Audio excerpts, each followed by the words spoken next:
Ja mogę dać gwarancję, że nigdzie nie wyjadę i nigdy nie wyjadę z tego kraju, choćby ten reżim posuwał się do tego, co sobie wyobrażam teraz, że może się posuwać. Oczywiście będę stawiał się na różne wezwania prokuratury. Jest gotowy stanąć przed obliczem prokuratora i nie ma zamiaru się w żaden sposób ukrywać ani unikać odpowiedzialności.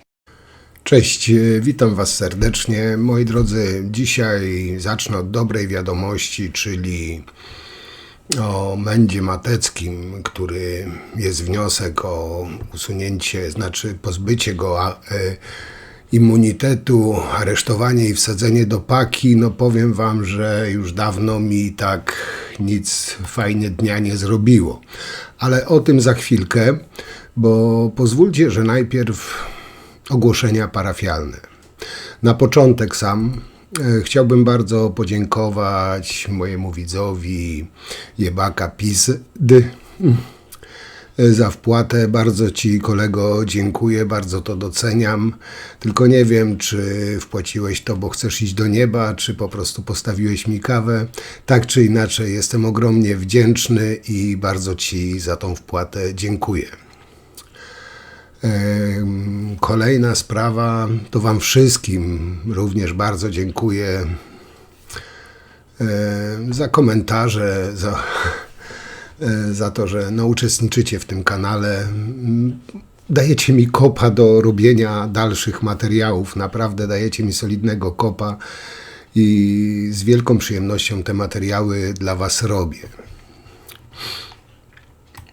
No i dzisiaj, nie wiem jak się rozgadam, jak mi czas pozwoli, chciałbym, głównym bohaterem, takim pseudobohaterem będzie ta Menda, która jest za mną, bo no, można powiedzieć taka wiadomość dnia, taki pseudobohater dnia, o którym no, dzisiaj poświęcę najwięcej czasu, ale chciałbym jeszcze poruszyć króciutko na koniec dwa naprawdę króciutkie tematy, takie można powiedzieć wstawki. Nie chcę też przedłużać tego materiału, także o ile mi czas pozwoli, to postaram się to wszystko dzisiaj spakować w ten jeden materiał. Czytałem też komentarze, tutaj co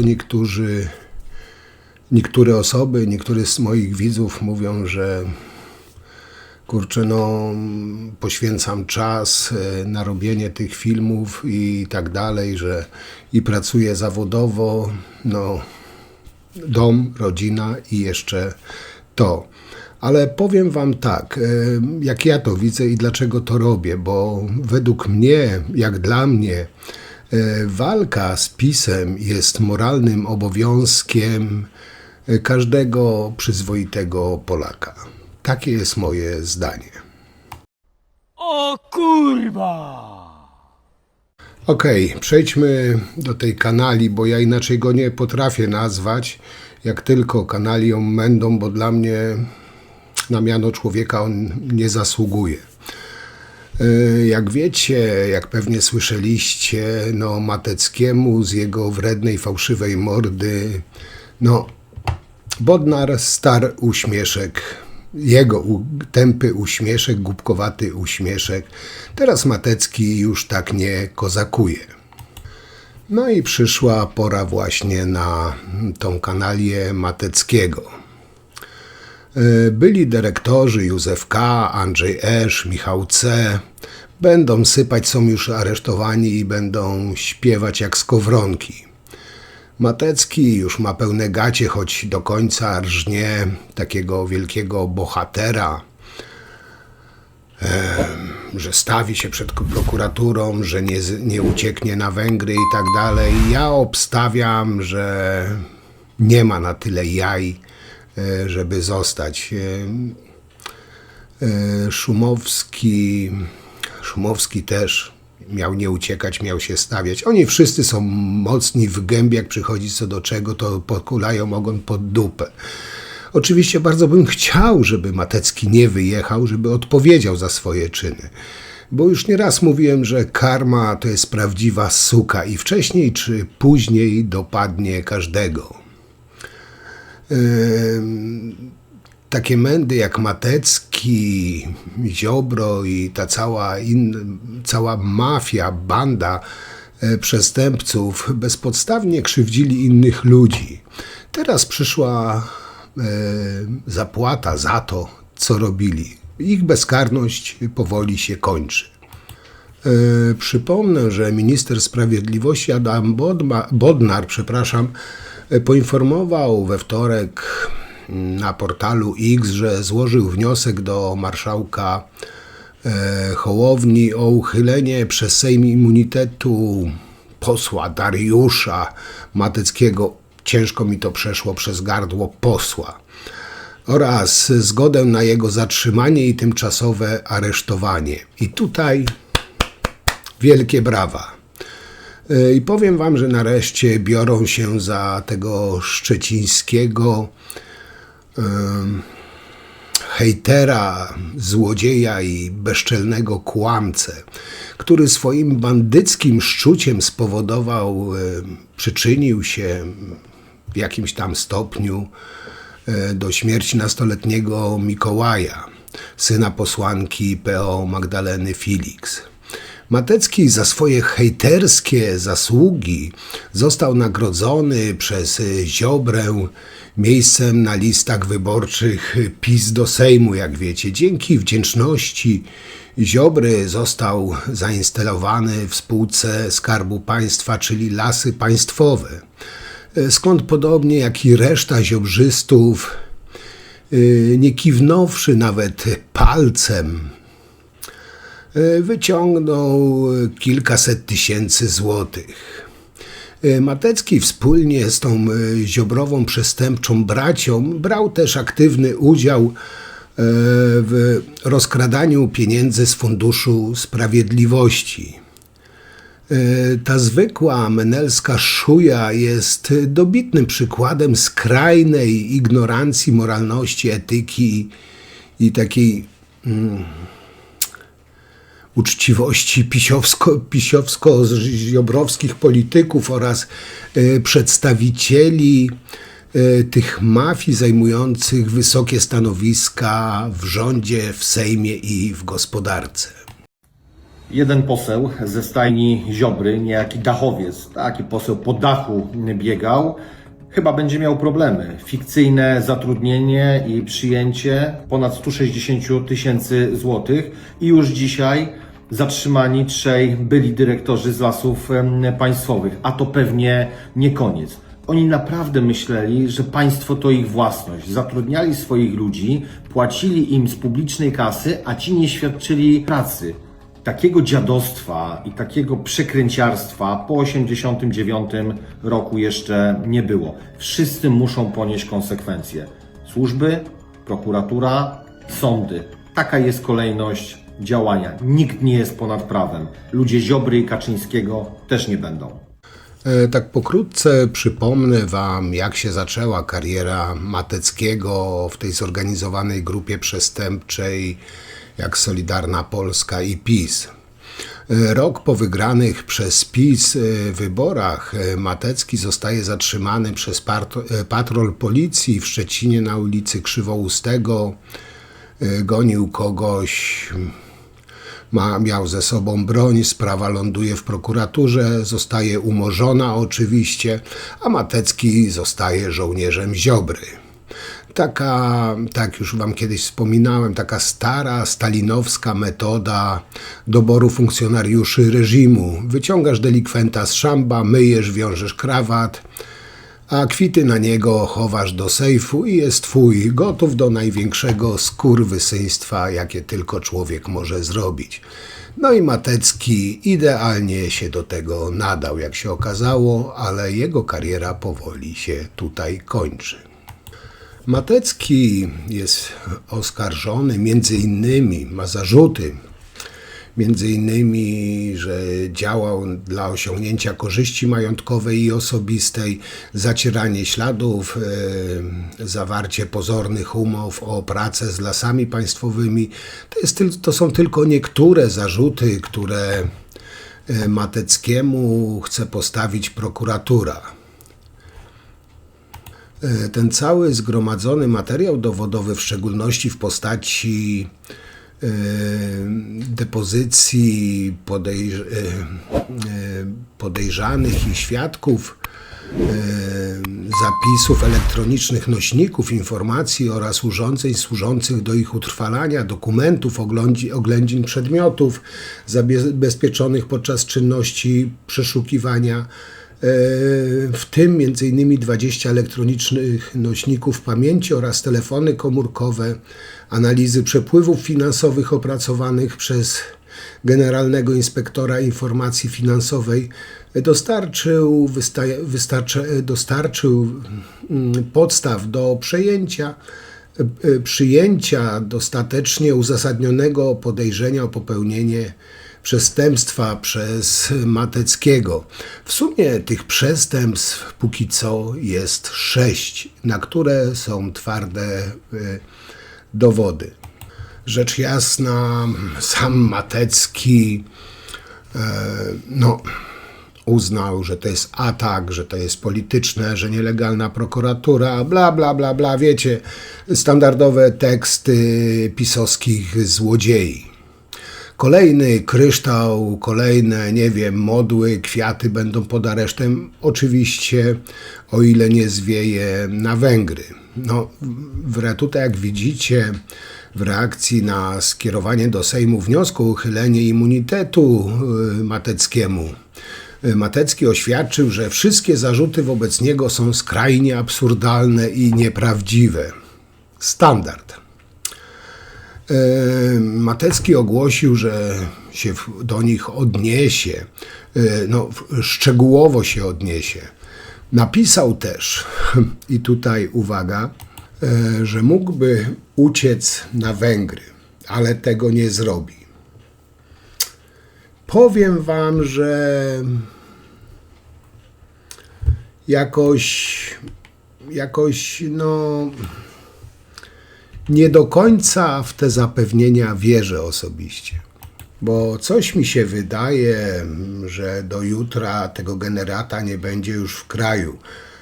Po konferencji prokuratury on już wie, że idzie do więzienia na dłuższy czas, a w więzieniu ktoś przypomni innym więźniom, jakich strasznych rzeczy dopuszczał się w przeszłości względem dziecka.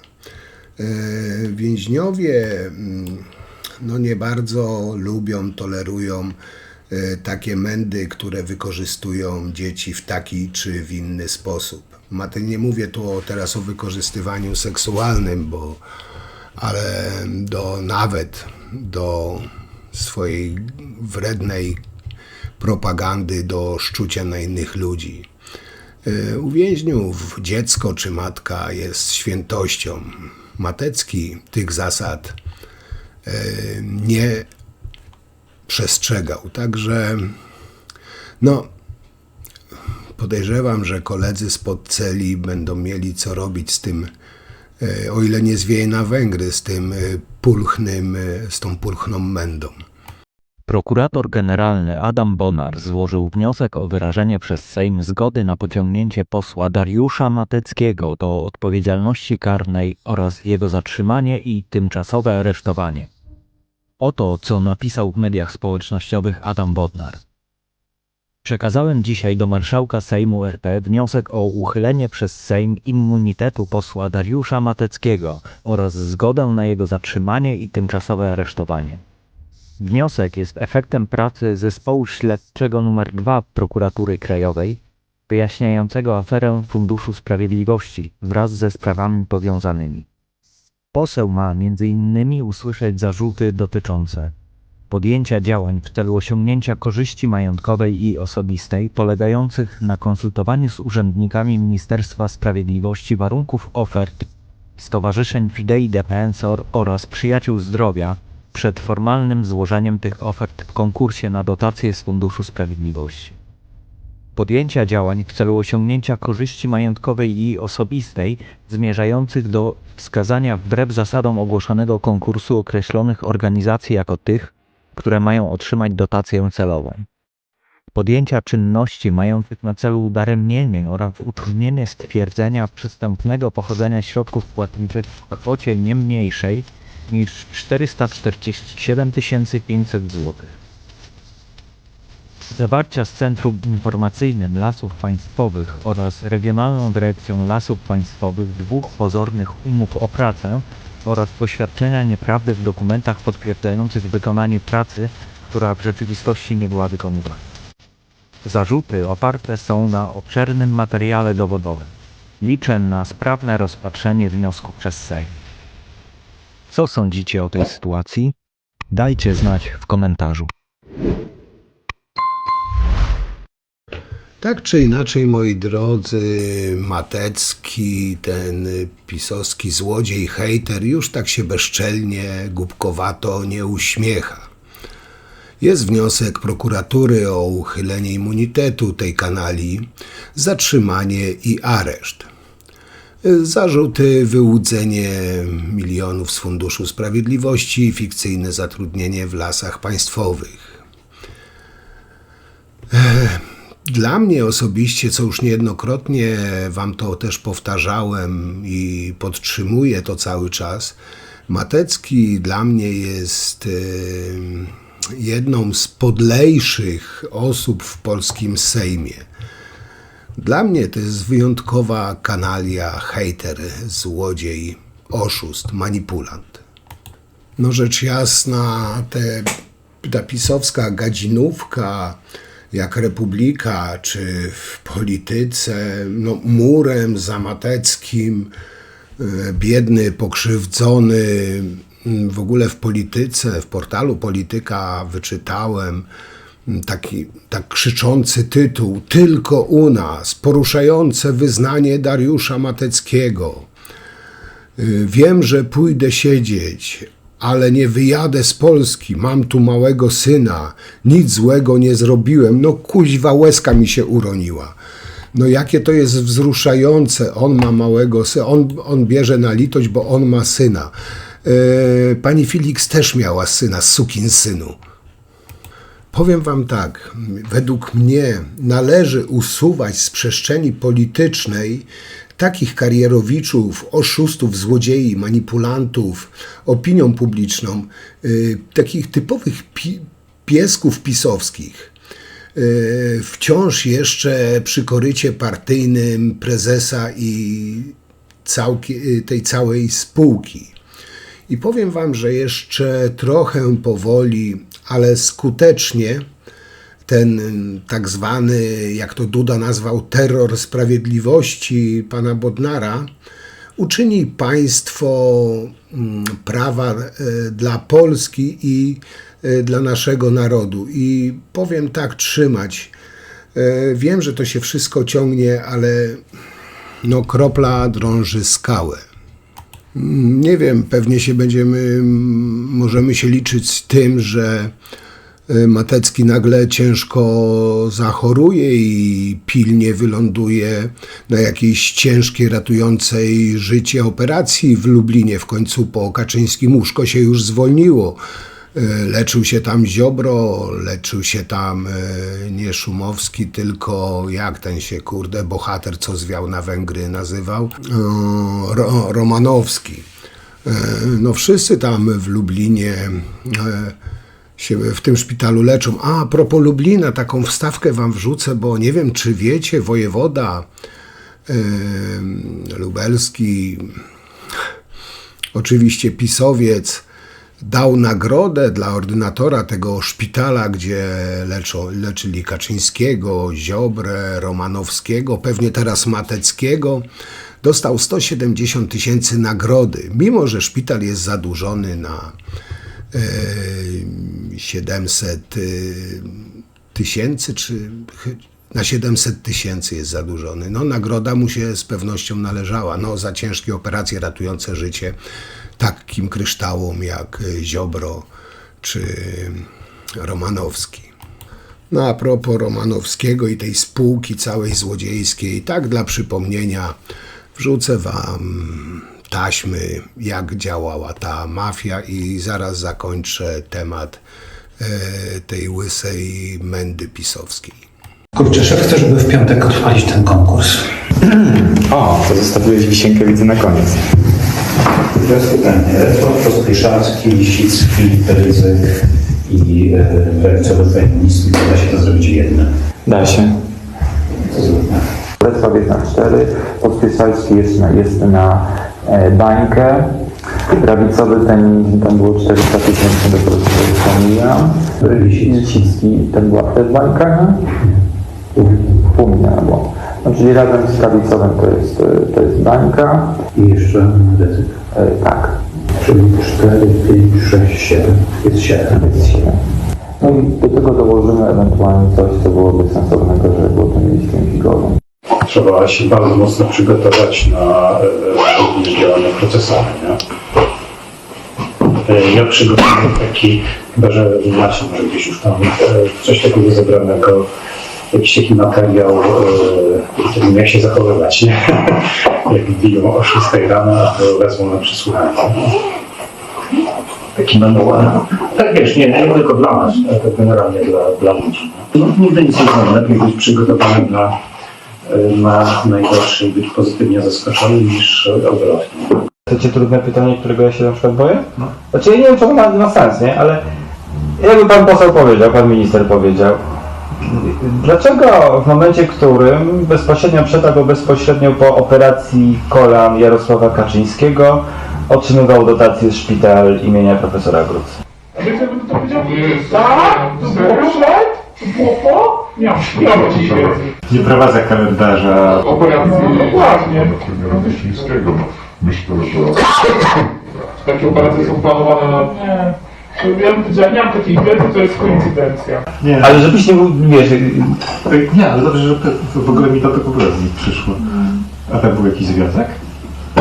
Tam bardziej było tak bardziej, że wiesz, ale to tak działa, nie? Po prostu szef przyjeżdża do szpitala z Pawełkiem, bo tam coś sobie złamał, no i gada z tym profesorem i mówi, a co tam słychać? No, mówi, że przydałoby się to i to proszę napisać do funduszu. No tak to działa, nie? Ale nie powiem tego. No nie, ale to mówisz, że tak? Nie wiem. Ty mówiłeś coś tam, że no jest kolano do zoperowania, to kolano. Nie, ale to chyba nawet sobie tak śmieszkowaliśmy, nie, że... Okay. Nie, bardziej chodziło o to, że warto mieć dobrą relację z tym gościem, bo to jest człowiek, wiesz, związany z Kaczyńskim, nie? Więc na takiej zasadzie, nie? No tak nie odpowiem. Wiadomo, że tak nie odpowiem. Moi drodzy, pozwólcie, że to, co wam zapowiadałem wcześniej, te dwa takie krótkie tematy, to zostawię na jutro. Niech, bo dzisiaj, powiedzmy, zostańmy przy tym temacie, żeby no, nie rozmydlać tego wszystkiego. Tutaj jeszcze w związku z Mateckim, tak wam wspomniałem, zostało też zatrzymanych 3 dyrektorów Lasów Państwowych z czasów PiS-u. Zostali przewiezieni przez prokuraturę do Warszawy. Zarzuty: fikcyjne zatrudnienie w Lasach Państwowych na wielu etatach, m.in. posła Mateckiego. Za setki tysięcy złotych, no chciałoby się powiedzieć, za kraty 4 szli złodzieje, kłamcy z PiS mafii. No, trzeba przyznać, że no, tak pięknie im się okradało Polskę i Polaków, dzisiaj mają gacie pełne strachu, żeby nie powiedzieć gówna.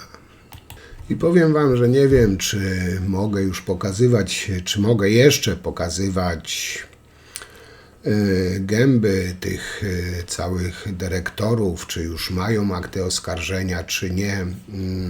Na razie zostali przewiezieni, ale chyba akt oskarżenia nie ma, także postanowiłem pokazać, co niektórych tych zatrudniających, między innymi Mateckiego. To jest pan Józef K. Nie wiem, czy nazwisko mogę, no nieważne. To jest były dyrektor Lasów Państwowych aresztowany przez CBA z zarzutami korupcji, oszustwa i poświadczenia nieprawdy. Grozi mu do 15 lat więzienia, czyli patrząc na tego jego mościa, można powiedzieć, że no, w sumie chyba dożywocie. A to jest Andrzej S., były dyrektor Lasów Państwowych w Szczecinie. Człowiek Mateckiego, również aresztowany przez CBA. Tutaj pisowcy bardzo się oburzają, że pijany senator Lewicy wyzwał pijanego Mateckiego w hotelu sejmowym słowami: śpi, kurwa, przestępco jebany. I wielkie oburzenie. Jak pamiętacie, nie było oburzenia, jak któryś tam z pisowskich kretynów w sali sejmowej krzyknął kula w łeb Tuskowi. Ale tutaj, gdy pijany senator Lewicy powiedział prosto w jego pijaną gębę Mateckiego: śpi, kurwa, przestępco jebany, to jest oburzenie. No zobaczcie, jaka u tych pisowskich sukinsynów jest pieprzona hipokryzja. Ja tam nie widzę nic złego. No tak naprawdę no, nie powinno się zaprawdę obrażać, nie? A to, że jeden pijany do drugiego pijanego powiedział takie słowa, no widocznie się na tyle znają, że mogliby powiedzieć, a swoją drogą to tam w tym hotelu sejmowym, powiem wam, muszą się niezłe cyrki dziać. I powiem wam, że się też tak zastanawiam, czy Matecki w więzieniu, o ile oczywiście nie spieprzy na Węgry czy na Białoruś, chociaż jak ojciec, dziadek, korzenie ubeckie, to bardziej na Białoruś. Mniejsza o to, a jeśli nie ucieknie gdziekolwiek, no, czy mu nie będzie tego jego telefoniku brakowało, a może będzie, nie wiem, po areszcie biegał ze swoim telefonikiem i nagrywał, prowokował więźniów. No przecież tam są więźniowie też, ci straszni lewacy, może będzie na tyle twardy, że ten swój ryj postawi przed twarzą któregoś z więźniów i będzie tak kozaczył, jak kozaczył na przykład w Sejmie. Chociaż wątpię, bo to jest miękka faja, która jest mocna w gębie i do atakowania dzieci czy kobiet, ale przed prawdziwym facetem jakby stanął, to pewnie nogi miałby jak z waty. No i już kończę, bo się nie chcę rozgadywać. Nie wiem, to żart oczywiście, ale podobno Romanowski poinformował Mateckiego, że jakby co, to może u niego spać w nogach. Tak czy inaczej, Matecki, jeśli nie zwiejesz do Romanowskiego czy do Szmyta, no to chłopaki pod celą już na ciebie czekają. No będą mieli fajną zabawę z takiej pulchnej laleczki, jaką jesteś.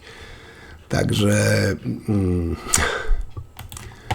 no powodzenia, chłopie, w areszcie lub w drodze na Węgry.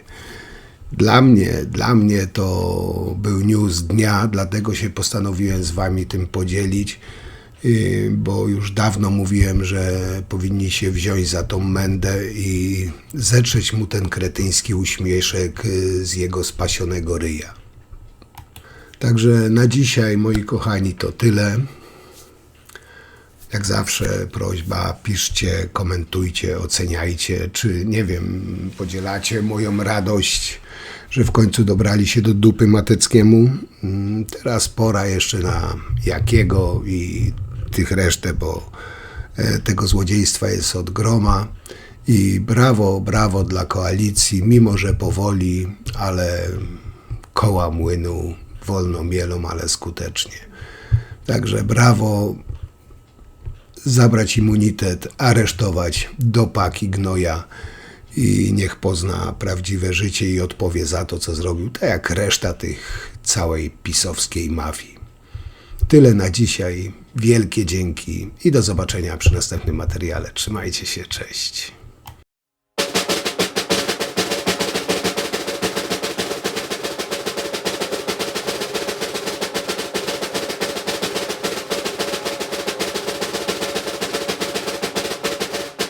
Mamy do czynienia z zamachem stanu Widać to bardzo jasno. Niestety nie możemy tego komunikatu Trybunału Konstytucyjnego opublikować. My uznajemy ten Trybunał, on jest legalny, on działa zgodnie z prawem. Mamy do czynienia z opinią części sędziów Trybunału Konstytucyjnego. W myśl polskiej konstytucji orzeczenia Trybunału Konstytucyjnego są ostateczne. Mamy do czynienia z komunikatem, bo to są wyroki ostateczne. Orzeczenie, które de facto było spotkaniem, prywatną opinią. Jest jasne, czytelne, ostateczne, powszechnie obowiązujące orzeczenie. Komunikat, który wczoraj zapadł, nie ma mocy prawnej.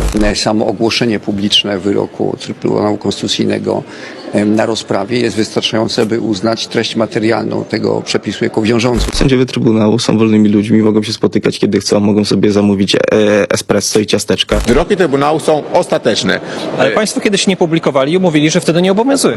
Wyrok Trybunału obowiązuje i jest ostateczny każdego. Czyli zmieniło się teraz już. Zamyka sprawę. Dziękuję bardzo. W ramach stanu sensu stricto, tak jak to się sobie ludzie wyobrażają, to są czołgi na ulicach, strzelanina, wojsko i tak dalej. Tego oczywiście nie ma. Jeżeli ktoś twierdzi, że dzisiaj w Polsce nie ma demokracji, to znaczy, że jest w stanie, który by trzeba zbadać metodami medycznymi.